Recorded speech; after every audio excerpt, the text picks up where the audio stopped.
دوستو آج ہم بات کریں گے سعید نورسی رحمۃ اللہ علیہ کے بارے میں۔ سعید نورسی کون تھے، کہاں پیدا ہوئے اور کب ان کی وفات ہوئی، اور پھر انہوں نے ترک قوم کو کیسے ابھارا اور کیسے انہوں نے ترک قوم کے اندر دین اسلام کو پھر سے بحال کیا، اور سینکڑوں بار ان کو کیوں گرفتار کیا گیا، پھر ثبوت نہ ملنے پر ان کو باعزت بری کیا گیا، اور ترک پولیس ان کے پیچھے کیوں پڑی رہتی تھی اور کیوں سینکڑوں بار ان کو جلا وطن کیا گیا۔ یہ سب جاننے کے لیے ویڈیو کو مکمل ضرور دیکھیے۔ سعید نورسی ترکی کے صوبے تبریز کے ضلع ہیزان کے گاؤں یعنی نورس میں سن 1873 عیسوی بمطابق 1290 ہجری میں پیدا ہوئے۔ اسی نسبت سے انہیں نورسی کہا جاتا ہے۔ ابتدائی تعلیم انہوں نے اپنے والد سے حاصل کی، بعد میں مختلف اساتذہ سے کسب فیض کیا۔ ان کا حافظہ بڑا غضب کا تھا، جو کچھ پڑھتے تھے یاد ہو جاتا تھا۔ ابھی سن بلوغ کو نہیں پہنچے تھے کہ مختلف علوم کی 80 کتابیں پڑھ ڈالی۔ ان کی قوت حافظہ اور غیر معمولی ذہانت کی خبر وقت کے علماء کو ہوئی تو انہوں نے ان کا امتحان لینا چاہا۔ انہوں نے مختلف سوالات کیے جن کے نورسی نے صحیح جوابات دیے۔ یہ دیکھ کر علماء بہت حیران ہوئے اور کہنے لگے کہ یہ نوجوان تو بدیع الزماں یعنی نادر روزگار ہے۔ اس طرح آہستہ آہستہ یہ لقب ان کے نام کا جز بن گیا۔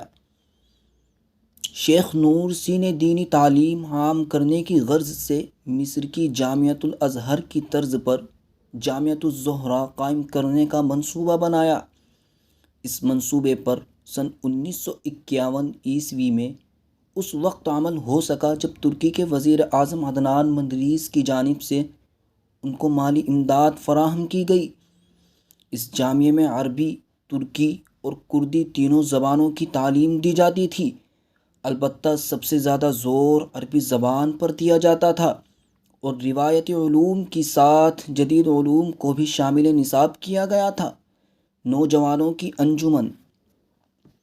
مغربی فکر سے متاثر ترک نوجوانوں نے انجمن اتحاد و ترقی قائم کی، جس کا مقصد ترکی سے خلافت کا خاتمہ اور مغربی افکار و اقتدار کی بالادستی قائم کرنا تھا۔ اس کا مقابلہ کرنے کے لیے سن 1909 عیسوی میں انجمن اتحاد محمدی کی تشکیل کی گئی۔ اس کے بانیوں میں شیخ سعید نورسی کا بھی نام ملتا ہے۔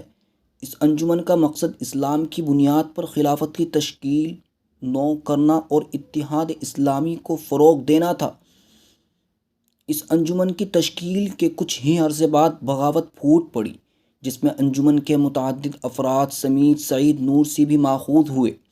انہیں جیل میں ڈال دیا گیا، ان پر مقدمہ چلا، لیکن عوامی دباؤ کے نتیجے میں جلد ہی انہیں رہا کر دیا گیا۔ جنگ عظیم اول کے دوران سعید نورسی نے فوج میں رضاکارانہ خدمت انجام دی۔ اس عرصے میں بھی وہ نوجوانوں کی تربیت سے غافل نہیں ہوئے۔ وہ ان کے سامنے قرآن اور اسلامی علوم کا درس دیتے۔ اسی عرصے میں انہوں نے اشارات الاعجاز فی مظان الایجاز تصنیف کی۔ دوران جنگ وہ روسیوں کے ہاتھوں قید ہو کر سائبیریا بھیج دیے گئے۔ ایک طویل عرصے تک انہوں نے وہاں کی تکلیفیں برداشت کی، پھر وہاں سے فرار ہو کر جرمنی، ویانا اور بلغاریہ ہوتے ہوئے واپس استنبول پہنچے۔ قرآن سے تعلق۔ استنبول آمد کے بعد شیخ سعید کی زندگی میں زبردست تبدیلی نظر آتی ہے۔ انہوں نے سیاسی سرگرمیوں سے علیحدگی اختیار کر لی۔ وہ دریائے باسفورس کے کنارے ایک گاؤں منتقل ہو گئے اور وہاں قرآن مجید کے مطالعے اور غور و تدبر میں مشغول ہو گئے۔ اس کے نتیجے میں انہیں احساس ہوا کہ ان کے اندرون کی تاریکیاں چھٹ گئی ہے اور قرآن مجید کے نور سے ان کا وجود منور ہو گیا ہے۔ اس تجربے نے شیخ کی آئندہ کی تحریروں اور بیانات کا رخ متعین کر دیا، اور قرآن سے افادہ و استفادے کی تحریک نے رسائل نور کا قلب اختیار کر لیا۔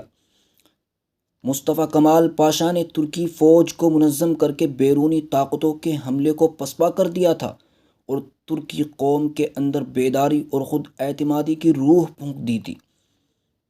اس کے پیش نظر ابتدا میں شیخ کے دل میں اس کا احترام پایا جاتا تھا، وہ اسے الحاد کی تاریکی سے نکال کر اسلام کی روشنی میں لانا چاہتے تھے، لیکن نادینی عناصر نے شیخ کے اس ارادے کو کامیاب نہ ہونے دیا۔ مصطفیٰ کمال شیخ کی غیر معمولی مقبولیت کو دیکھتے ہوئے انہیں اپنا اعلی کار بنانا چاہتا تھا، اسی لیے اس نے ان کو مشرقی اناطولیہ کا رئیس الواعظین مقرر کیا اور دارالحکمہ بورڈ کا رکن بنا دیا۔ لیکن شیخ سعید نے اپنی فراست ایمانی سے اس کی نیت تاڑ لی اور اس کی تمام نوازشوں کو ٹھکرا کر انقرہ سے چلے گئے۔ یہ سن 1921 کا واقعہ ہے۔ شیخ نے سیاسی زندگی سے کنارہ کش ہو کر خاموش دعوت و تبلیغ اور تربیت و تزکیے پر اپنی توجہ مذکور کر دی۔ آخر کار نورسی پر وہ دن بھی آئے جب ان پر آزمائشوں کے پہاڑ ٹوٹ پڑے۔ یہ سن 1925 کی بات ہے جب ملحد حکومت کے خلاف بغاوت ہوئی۔ اس بغاوت سے شیخ نورسی کا کوئی تعلق نہ تھا، لیکن محض شک کی بنیاد پر انہیں گرفتار کیا گیا اور وہاں سے مشرقی اناطولیہ کے ایک گاؤں بردور میں جلا وطن کر دیا گیا۔ اس کے بعد قید و بند، پولیس کی نگرانی میں نظر بندی، جلا وطنی، ایذا و تعذیب، عدالت میں پیشی، جھوٹے مقدمات اور بے بنیاد الزامات وغیرہ کا سلسلہ شروع ہو گیا، جس سے شیخ کی زندگی اجیرن کر دی گئی۔ لیکن ان کے پاؤں ثابت و استقامت میں ذرا بھی لرزش نہ آئی۔ انہوں نے رسائل نور کی تصنیف و تالیف اور ان کی خفیہ ترسیل و اشاعت کا کام جاری رکھا۔ بردور سے انہیں جلا وطن کر کے اسپارٹا کے ایک گاؤں پارلا بھیج دیا گیا، جہاں وہ 8 سال مقیم رہے۔ وہاں پولیس کا سخت پہرہ بٹھا دیا گیا اور کسی کو بھی ان سے ملنے جلنے کی اجازت نہ تھی۔ ان کے اخلاق و کردار سے متاثر ہو کر ان کے پہرے دار ہی ان کے ہمنوا بن گئے۔ وہ وہاں جو رسائل تصنیف کرتے، انہی پہرے داروں کے ذریعے وہ دوسرے لوگوں تک پہنچاتے۔ یہ سن 1934 کی بات ہے جب شیخ نورسی پر خفیہ مذہبی تنظیم قائم کرنے اور ترکی کے سیکولرزم کے خلاف کام کرنے کا الزام لگا کر انہیں ان کے 150 شاگردوں کو گرفتار کیا گیا۔ مقدمہ چلایا گیا، لیکن ان کے خلاف کوئی پختہ ثبوت نہ مل سکا۔ پھر بھی 15 دیگر افراد کے ساتھ انہیں 6 ماہ کی سزا سنائی گئی۔ رہائی کے بعد انہیں بحر اسود کے ساحل پر آباد ایک گاؤں قسطامنو جلا وطن کر دیا گیا۔ وہاں بھی انہوں نے رسائل نور کی تصنیف اور ان کی اشاعت کا کام جاری رکھا۔ سن 1943 میں انہیں ایک بار پھر عدالت میں حاضر ہونے کا حکم دیا گیا اور ان پر حکومت کے خلاف سرگرمیاں انجام دینے کا الزام لگایا گیا۔ انقرہ یونیورسٹی کے پروفیسرز پر مشتمل ایک ٹیم بنائی گئی جس کے ذمے ان کے رسائل کا جائزہ لینے کا کام سونپا گیا۔ کمیٹی نے فیصلہ دیا کہ یہ رسائل خالص مذہبی نوعیت کی ہے۔ اس کی رپورٹ پر انہیں بری کر دیا گیا اور انہیں رہائی مل گئی۔ یہ سن 1947 کی بات ہے جب شیخ نورسی کو ایک بار پھر جلا وطن کر دیا گیا۔ ان پر پولیس کا سخت پہرہ بٹھا دیا گیا اور ان سے لکھنے پڑھنے کی آزادی بھی چھین لی گئی، لیکن انہوں نے ہمت نہیں ہاری۔ متعدد افسران ان کی تقریروں اور تحریروں سے متاثر ہو کر ان کے معتقدوں میں شامل ہو چکے تھے۔ ان لوگوں کے تعاون سے انہیں کارکنوں سے ملنے اور اپنی سرگرمیاں جاری رکھنے کی اجازت مل گئی۔ ایک بار پھر انہیں عدالت میں طلب کیا گیا اور پرانے الزامات دہرا کر 20 ماہ کی سزا سنائی گئی۔ ترکی کے مختلف مقامات سے شیخ کے ان عقیدت مند کارکنوں کو بھی پابند سلاسل کیا گیا جو رسائل نور کو تقسیم کرتے تھے۔ عدالت عالیہ نے یہ سزا منسوخ کر دی، لیکن انہیں دوبارہ اسی الزام میں گرفتار کر لیا گیا۔ 2 سال کی نظر بندی کے بعد ستمبر 1949 میں ان کی رہائی ہوئی۔ شیخ نورسی نے اب اپنی دعوت کا مرکز مشرقی اناطولیہ کے بجائے دیار بکر کو بنایا۔ اس سے حکومت کی جارحانہ کارروائیوں میں کچھ کمی آئی۔ اس عرصے میں رسائل نور کی توسیع و اشاعت میں خاصا اضافہ ہو چکا تھا۔ انقرہ اور استنبول کی یونیورسٹیوں کے طلباء میں یہ رسائل بہت مقبول تھے۔ تعلیم یافتہ طبقہ بھی ان کی تعلیمات و افکار سے کافی متعارف ہو چکا تھا۔ سن 1950 میں عدنان مدریس ترکی کے وزیر اعظم بنے تو انہوں نے اسلامی افکار و اقتدار کے بارے میں کچھ نرمی کی پالیسی اختیار کی، لیکن پھر بھی شیخ نورسی کے ابتلاء و آزمائش میں کچھ کمی نہیں آئی۔ سن 1952 میں انہیں ان کے رفقا کے ساتھ ایک بار پھر گرفتار کیا گیا اور استنبول میں ان پر مقدمہ چلایا گیا۔ ان پر رسائل نور کی اشاعت اور تقسیم کے ذریعے حکومتی پالیسیوں کی مخالفت کی فرد جرم عائد کی گئی۔ عدالت میں جرم ثابت نہ ہو سکا تو انہیں رہا کر دیا گیا، لیکن استنبول چھوڑ کر امیر ڈاک چلے جانے کی ہدایت دی گئی۔ سن 1953 میں شیخ اسپارٹا منتقل ہو گئے، جہاں انہوں نے زندگی کے باقی ایام گزارے۔ یہاں ان کے معتقدین کی بھی ایک بڑی تعداد قیام پذیر تھی۔ اب تک رسائل نور کی نقلیں تیار کروا کے انہیں بڑے پیمانے پر عوام میں تقسیم کیا جاتا تھا۔ یہاں بعض رسائل زیور طباعت سے بھی آراستہ ہوئے۔ زندگی کے آخری ایام میں بھی پولیس کی طرف سے تفتیش، دھمکی اور جانچ پڑتال جاری رہی۔ مارچ 1960 میں شیخ اورفا تشریف لے گئے، لیکن وہاں پہنچتے ہی حکومت نے فوراً شہر چھوڑنے اور اسپارٹا واپس جانے کے احکام صادر کر دیے۔ ابھی شیخ اورفا ہی میں تھے کہ ان کا آخری وقت آ پہنچا اور 24 مارچ 1960 کو ان کی وفات ہو گئی۔ نورسی تحریک میں رسائل نور کو بنیادی اہمیت حاصل ہے۔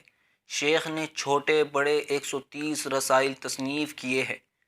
ان میں آسان الفاظ اور دل نشیں اسلوب میں قرآنی علوم و معارف کی تشریح و توضیح کی گئی ہے۔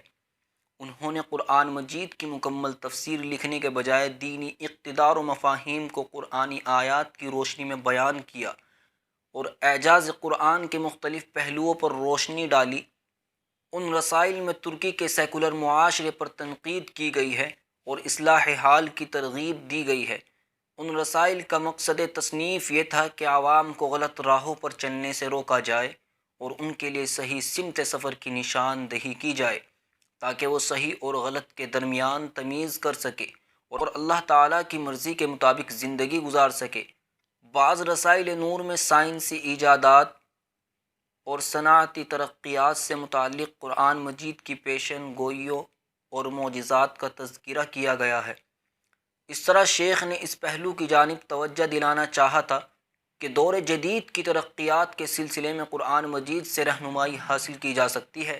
شیخ نورسی کی دعوتی جدوجہد اور ان کی تحریک کا جامع تعارف آج سے 4 دہائیوں پہلے سن 1975 میں مشہور دانشور خاتون مریم جمیلہ نے ان الفاظ میں کرایا تھا: بدیع الزماں نورسی کی طاقت کی بنیاد اس بات پر ہے کہ انہوں نے اپنی مشکلات اور مجبوریوں کو سمجھ لیا تھا اور مسلمان جن حالات میں مبتلا ہیں ان کا حقیقت پسندانہ اندازہ کر لیا تھا۔ انہوں نے دانشمندی سے کام لے کر ایک سخت بے لچک تنظیم قائم کرنے سے احتراز کیا، کیونکہ اس قسم کی تنظیم پر ایک صاحب اقتدار آمر و آسانی سے پابندی لگا سکتا ہے، اس کے رہنماؤں کو قید کر سکتا ہے اور اس کو پھانسی دے سکتا ہے۔ سعید نورسی نے اس کے برخلاف تبلیغ و اشاعت اور اپنی کتابوں کے ذریعے ہزاروں ترکوں کے دلوں میں ایمان کی جڑیں مضبوط کر دی۔ یہ ایسی تحریک تھی جس پر کوئی پابندی نہیں لگائی جا سکتی تھی، اور ایک جابر ترین استبداد بھی اس کی تعلیمات کو پھیلنے سے نہیں روک سکتا تھا۔ بدیع الزماں سعید نورسی کی انتھک اور بے لوث جدوجہد کا نتیجہ ہے۔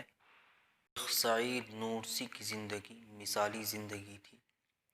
شدید مخالف ماحول میں انہوں نے بڑی حکمت اور دانشمندی سے اصلاحی سرگرمیاں انجام دیں اور ہر طرح کی آزمائشوں کا دیوانہ وار مقابلہ کیا۔